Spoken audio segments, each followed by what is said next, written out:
Welcome. I'm Mayor Jeannie Krantz for the City of Shawano. I'd like to introduce to you Ryan Knapp, who is our City Administrator, and Matt Hendricks, who is our Park and Rec Director.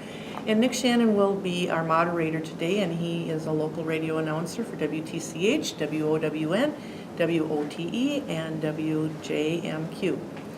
What we intend to present today is an informal video that will answer a lot of the questions that have been asked or will be asked regarding the upcoming Parks Referendum. We all enjoy the parks and want to keep them in excellent condition. And as we move forward and progress to complete the work on Franklin and Smalley Park, we'd like to do it in a timely fashion. We hope this video will help you get answers to your questions. Okay. Well, with that, I'd like to present the first question to Brian. Sure. Brian, what exactly are we voting on?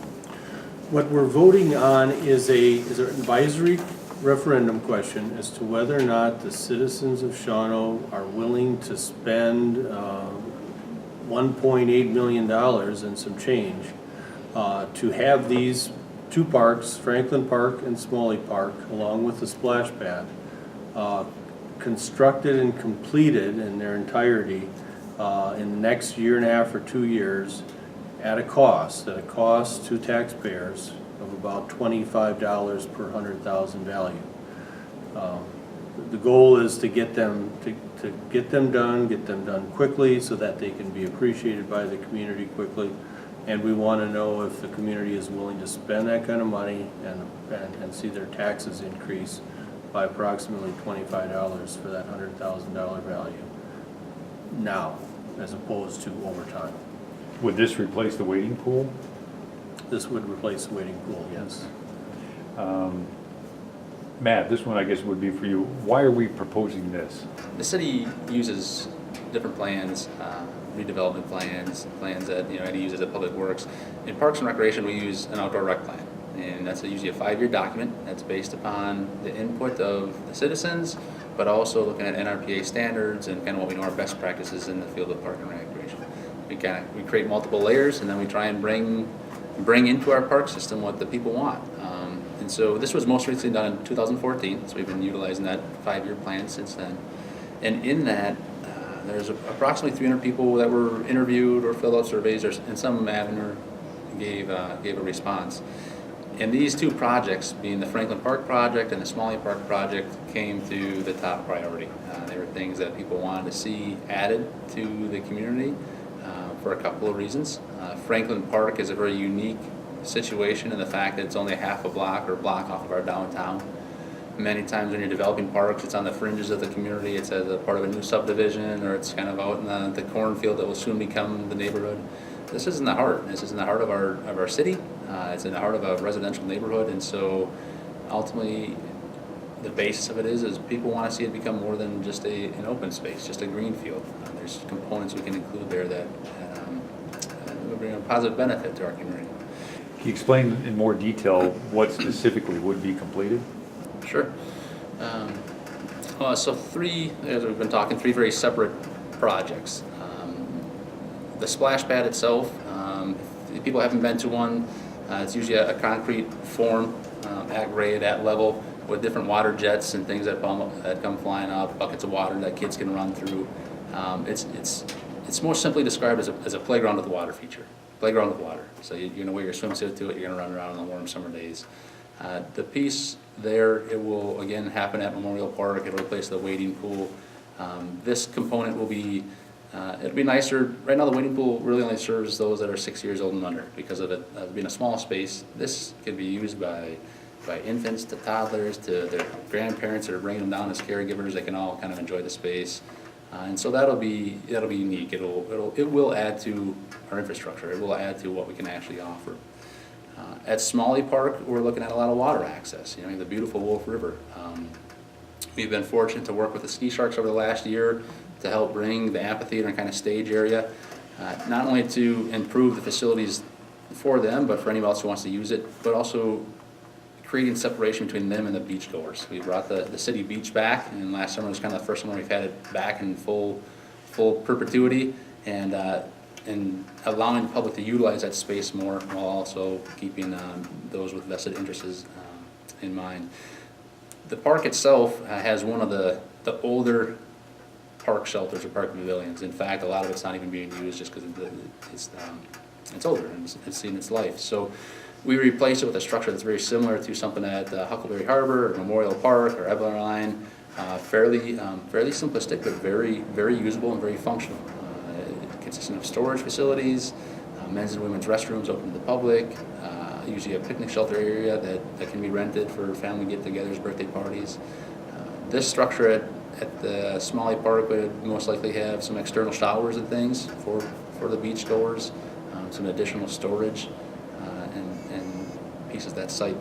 The site would then be connected, the beach and the ADA fishing piers and canoe and kayak launch of the buildings would all be connected via ADA walking trails. One of the challenges of that site is it's fairly steep coming from the top, but now that we have access up to the 3rd Street, we have some real gentle avenues so those with any sort of physical impairment can still get out there and can still enjoy the water, whether that's sitting on a bench watching the ski shark show or whether that's taking a dip in the river. At Franklin Park, we're trying to fill unique niches. Brian had shared that we have a lot of very strong Eberline, Memorial, Marksky Park, very sports-oriented athletic complexes, which are very nice and bring people in as well. The niches we're filling here are maybe slightly different.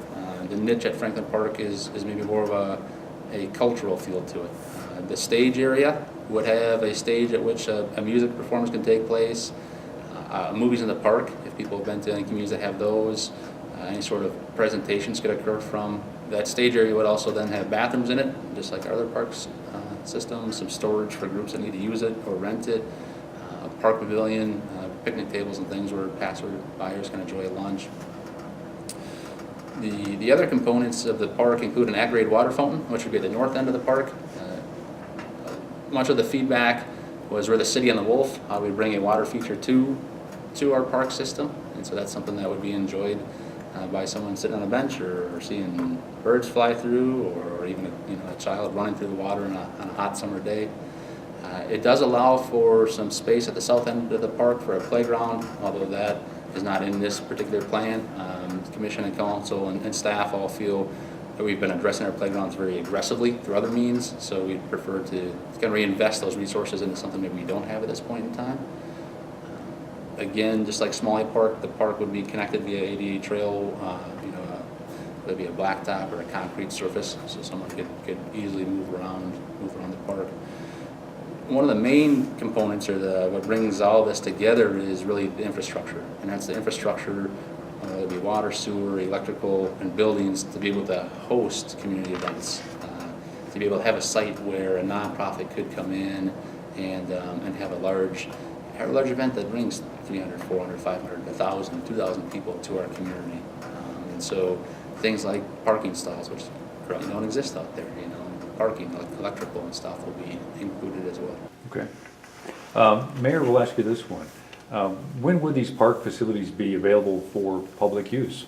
Well, the referendum will occur in April, and depending on what the position of the community is, they'll be taken to the Common Council to take action in May. Much of the remainder of the 2017 we would use to finalize plans for each of the components that Matt was just talking about. We would anticipate bidding the projects out over the winter of 2018, and some of the projects will be in place and usable by the public by 2018 in the summer. Our intention is to have all the components open to the public within 2 years. Okay. Matt, this might be a question for you. Why are completing these park projects necessary? We want to improve the quality of life for people that live here. We want to improve our appeal to people who don't live here, that maybe are looking for places to move or to visit. And we know through parks, often parks can be seen as icing on the cake, or it's not as important as keeping the pothole out of the street or keeping a police officer on the road. And I wouldn't disagree or agree with that at this point. But what we do know is that there is substantial evidence that parks have a tremendous impact to our quality of life and to our community, and we're seeing it more and more. There's a few key points that we know to be true. We know that property values of homes are positively affected. So home A and home B, which are the same square footage and the same design and whatnot, home A is closer to a park, it's going to be worth more. We know you can see that when realtors put out their information, they often cite the location of the house to parks, to hospitals, to schools, to those quality of life components. We know that municipal revenues are increased, so that can happen directly or indirectly, directly through the rental of these park pavilions or of spaces for these events to occur, but also indirectly just into our community. When a large event takes place, those people, they shop somewhere, they're buying a gas station, they're maybe going to Luigi's for lunch or Finita's for a donut. So they're spending money in our community, and we know a tourist dollar is amongst the best you can have in a community because it comes from outside and is infused and interjected into your community. We also know that people are more mobile than they were even a generation or two ago. They're more willing to move and to move away from maybe their family roots, whether that be the millennial generation that everyone's hearing about, looking for jobs and work, and they're bringing their talents and skills, or whether it be those that are retiring. We know that those that are retiring are usually retiring with greater amounts of discretionary income, and they're willing to spend it on things they believe in. And so parks help both of those, retaining an existing workforce, bringing in an additional workforce, and then obviously seeing usually mentors and people that you've looked up to stay in the community and retire in the community.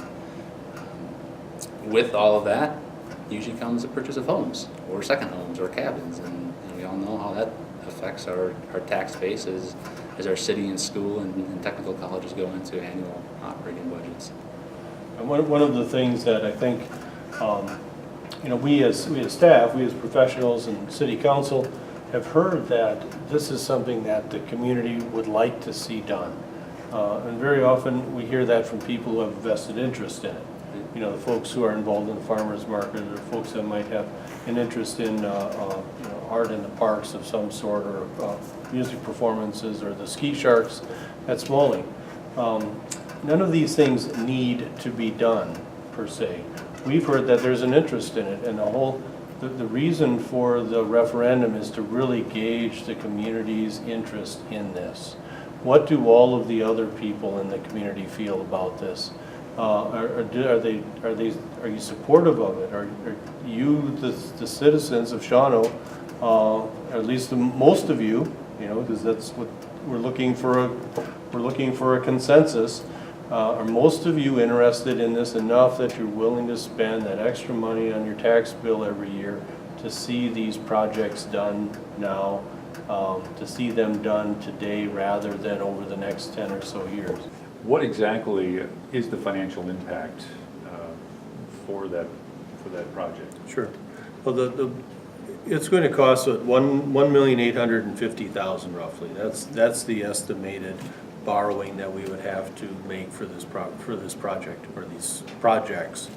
In order to pay that back over 20 years, we would have to raise taxes in a way that roughly equates to a $25 a year increase in taxes for a person owning a $100,000 home. So that if you had a $200,000 home, it would be roughly a $50,000 impact. If it was a $50,000 home, it would be $12.50. So it scales, but that's the impact on an individual homeowner or property owner in the city of Shawano. And we'd be making that commitment to pay that additional tax over the next 20 years as we pay off the debt for these projects. So broken down, it'd be just over $2 a month. Yeah, exactly, yeah. Let's ask you this, Brian, we talked numbers earlier. Yeah. Why not go to, let's say, private donations for this? Private donors have been very supportive in a number of our projects in town, and Matt's done a great job working with some of the private stakeholders to raise money. Generally, we believe that probably there isn't likely enough to rely on to get these projects done.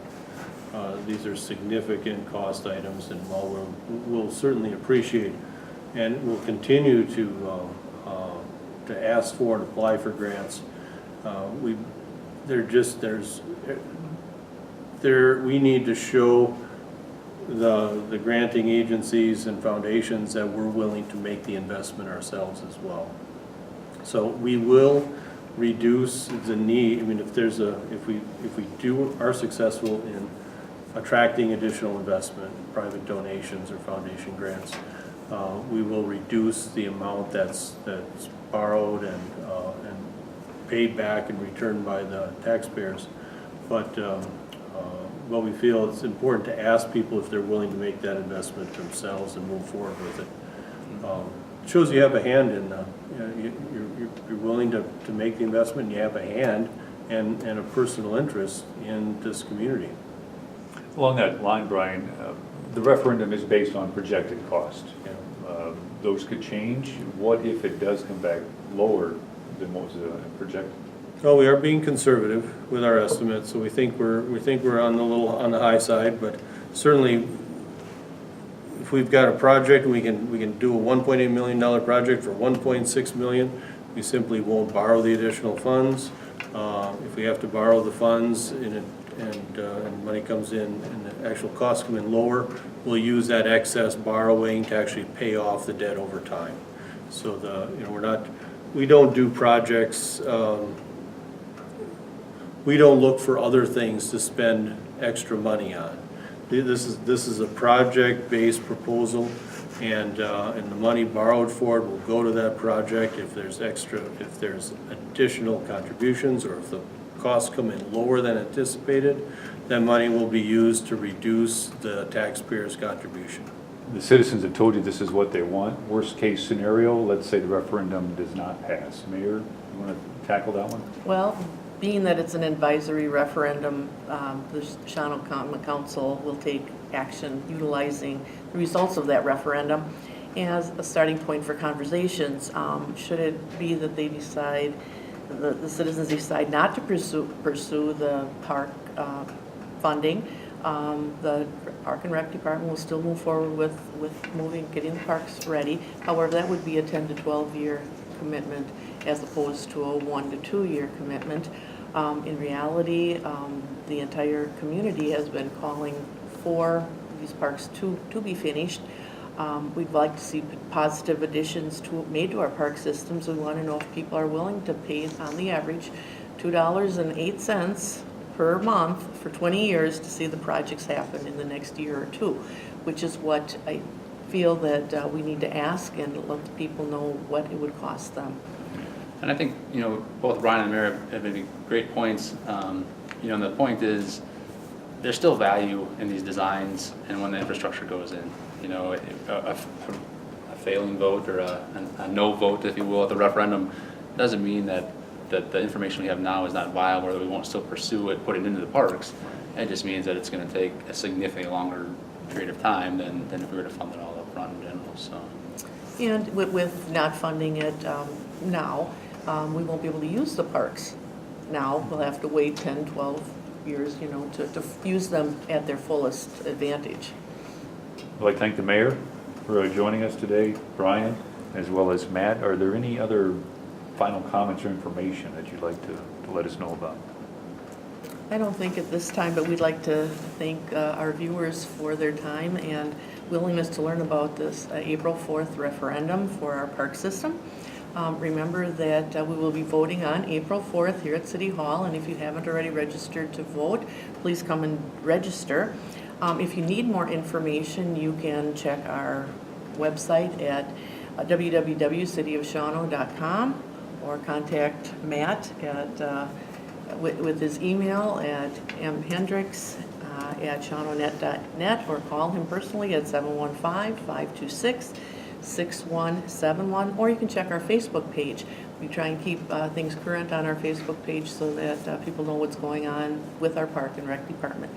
And we're hoping that the citizens will see the advantage of learning the answers to these questions, and they will value our park system and pass the referendum, which would allow us to enjoy Franklin and Smalley parks sooner rather than later.